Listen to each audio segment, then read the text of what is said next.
गुरु शरणं गच्छामि, गुरु शरणं गच्छामि। पूज्य गुरुदेव के श्री चरणों में कोटि कोटि नमन।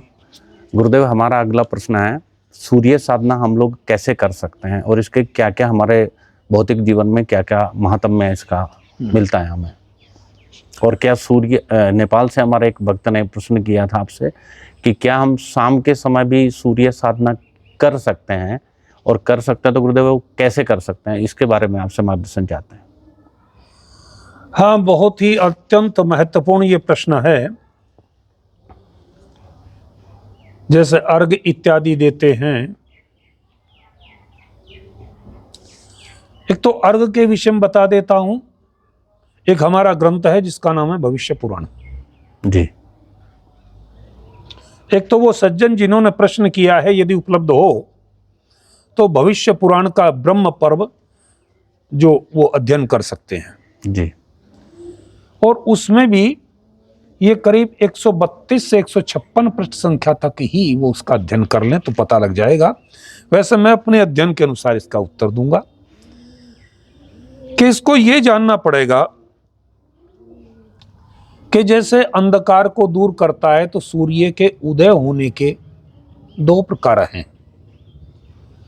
पहला तो जब पो फटती है जी, यानी पीली फटती है, वो भोर का जब उजाला होता है, जब ये पता चलता है कि अब सुबह होगी और उसका उजाला आ गया है, वो पीली फटती है। यहां से संध्या आरंभ हो जाती है, यानी हम संध्या के प्रकरण पे पहुंच गए हैं जी। वास्तव में संध्या 3 प्रकार की होती हैं और जो हम नहीं कर पाते या लोग नहीं कर पा रहे हैं, जो गलत है, करना चाहिए कि सायंकालीन सूर्य के अस्त होते समय भी अर्घ देकर संध्या का समारोप होता है। पहली संध्या वो बालावस्था में होती है जिसको कहते हैं प्रातः बाला। दूसरी मध्याह्न की संध्या है जिसको कहते हैं मध्याह्न यौवना जी। और तीसरी होती है हमारी सायंकालीन श्रद्धा वृद्धा अवस्था संतति। यानी जबकि हम प्रत्येक अवस्था में प्रश्न करने वाले व्यक्ति का अत्यंत गूढ़ और महत्वपूर्ण प्रश्न है, मैं उसका आदर करता हूं। हम हर अवस्था में, हर स्थिति में अपने स्वास्थ्य को प्राप्त करना चाहते हैं और स्वस्थ रहना चाहते हैं जी। पहली तो हम कर लेते हैं, पहली में तो योग भी आरंभ करते हैं। भगवान सूर्य के जैसे 12 नाम हैं, मैं बोल के बताऊं, ऐसे मित्राय नमः, रवे नमः, सूर्याय नमः, भानवे नमः, खगाय नमः, पूष्य नमः, हिरण्यगर्भाय नमः, मरीचे नमः, आदित्याय नमः, सविताय नमः, अर्काय नमः, भास्कराय नमः। या भविष्य पुराण से जानकारी प्राप्त कर सकते हैं। ये 12 नाम हैं, इन्हीं में 12 प्राणायाम है और इस प्रकार हम अर्घ देते हैं। यही सूर्यो सहस्रांशो तेजो राशि जगतपते अनुकंपा में भक्ता ग्रहणार ग्रहणार दिवाकरे। यानी हमारी भावना है उदते सूर्य का सम्मान और यौवन होते हुए व्यक्तित्व का सम्मान। जो यौवन में जिसका जैसे युवावस्था में सम्मान दिया जाता है, वैसा आवश्यक है हम स्वास्थ्य को ध्यान में रख के वो कार्यक्रम करें। तो जब वो डूबता है, सायंकालीन होता है, जितना अनिवार्यता उसकी प्रातः में है, मध्य में है, उतनी ही अनिवार्यता उसकी सायंकाल अवस्था में है। और जैसे दिन के मध्य या प्रातः के मध्य खड़े होकर भगवान को अर्घ देते हैं, सायंकालीन में बैठकर अर्घ देते हैं जी। और वो सायंकालीन उसकी संध्या करते हैं। यहां 12 नाम बताए। अब इनमें ये विषय है, एक मुनि थे सुमंतु मुनि। सुमंतु मुनि और कृष्ण के पुत्र थे सांब, जाम्बवंती के पुत्र थे, कृष्ण और जामवंती के पुत्र थे सांब। तो एक समय दुर्वासा जी को इन्होंने हंसी उड़ाई दुर्वासा जी की और उन्होंने 2 बार ऐसा किया। 2 बार उनको शाप मिला जी। एक बार यदुवंश के विनाश का श्राप मिला जी। और व्यक्ति एक ही रहा।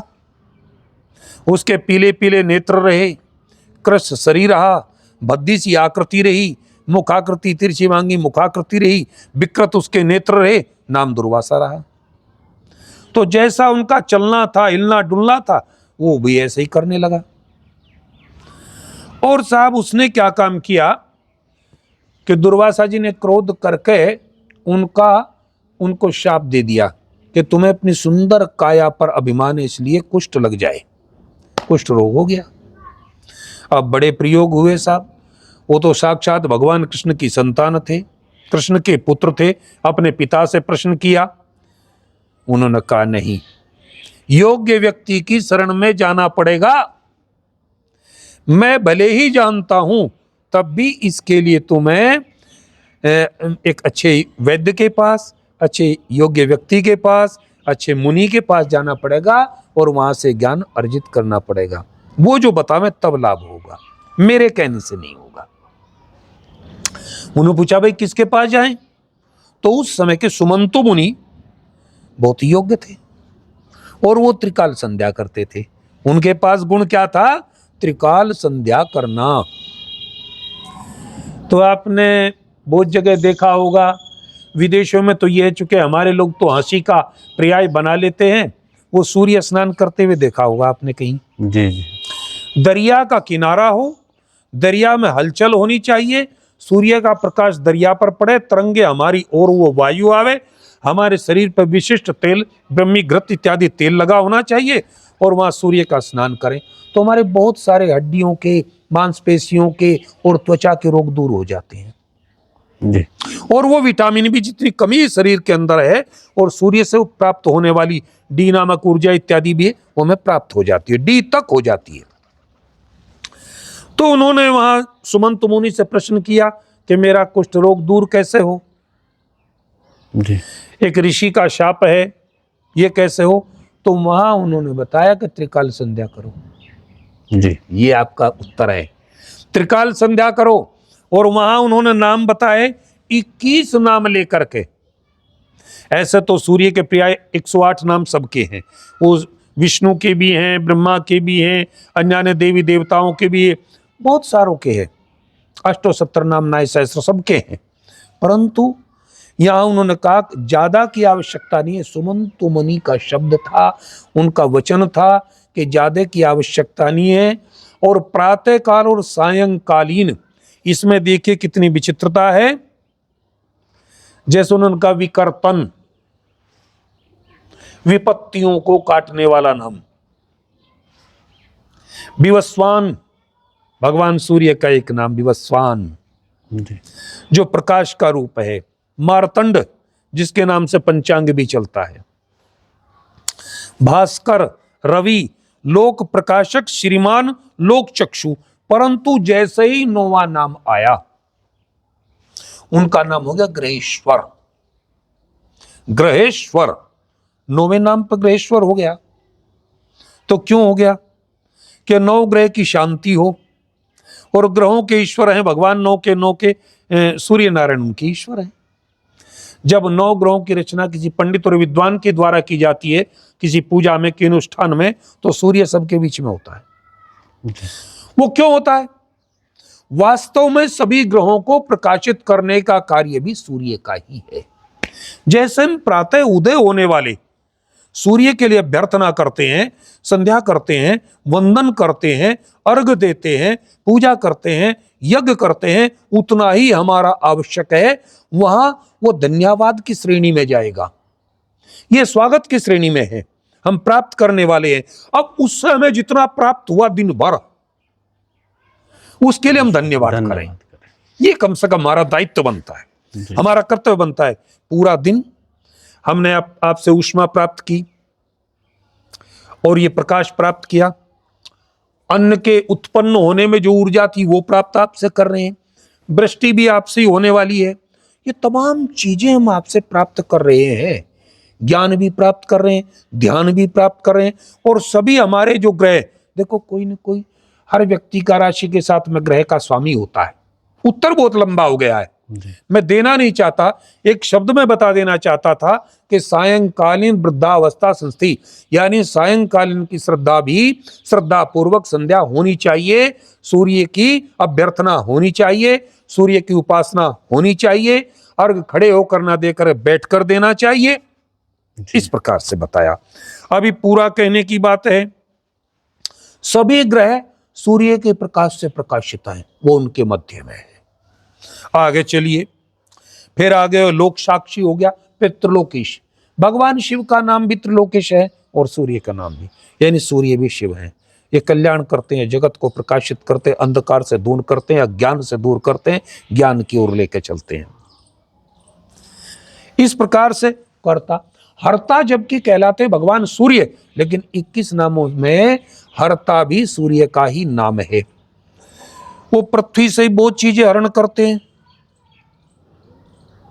ठंडक को भी हरण करते हैं, जल का भी हरण करते हैं, उसको वाष्प बनाते हैं, जहां उसकी आवश्यकता फिर उसको बरसाते हैं।